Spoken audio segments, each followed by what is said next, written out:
11వ యోగా దినోత్సవం సందర్భంగా మన యొక్క ప్రీతమ నేత మన నరేంద్ర మోదీ గారి మన ప్రధానమంత్రి రాకతో ఈవేళ విశాఖ మహానగరం ఏదైతే విశాఖ సముద్ర తీర సాగరం అంతా కూడా ఆనంద అలలు వేస్తూ ఉన్నాయి. ఎంత ఆనంద అలలు వేస్తూ ఉన్నాయంటే ఏ రోడ్లో చూసినా కూడా తెల్లటి వస్త్రంతో ఏదైతే ఆయుష్మాన్ భారత్ యొక్క లోగోతో కనిపిస్తుంది. ఈవేళ ఇంత జన సమూహం రావడానికి గల కారణం ఏంటంటే రికార్డు కొట్టాలని చెప్పి మోదీ గారి యొక్క సంకల్పం, అదే మన యొక్క సీఎం గారి యొక్క సంకల్పం.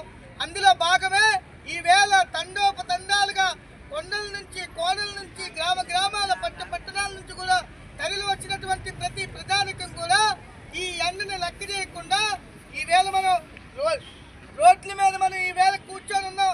మన కల్లో కూడా ఊహించు రోడ్ల మీద కూర్చుంటామని కానీ పడుకుంటామని కానీ ప్రతి ఒక్కరు కూడా ఎక్కడున్నా కానీ మేము యోగా చేస్తామని, యోగాతోనే మన ఆరోగ్యం, యోగాతోనే మన ఆనందం అని చెప్పి ఒకే ఒక నమ్మకంతో మనందరం కూడా కలిసి ఉంటే కలదు సుఖం అని చెప్పి భారతదేశాన్ని నవయుగ నిర్మాణం చేసుకొని రాబోయే రోజుల్లో అమెరికా కాదు మన దేశమే తల్లి భారత్ అని చెప్పి మనం చెప్పగలిగే రోజు ఈ రోజు రాబోతుంది.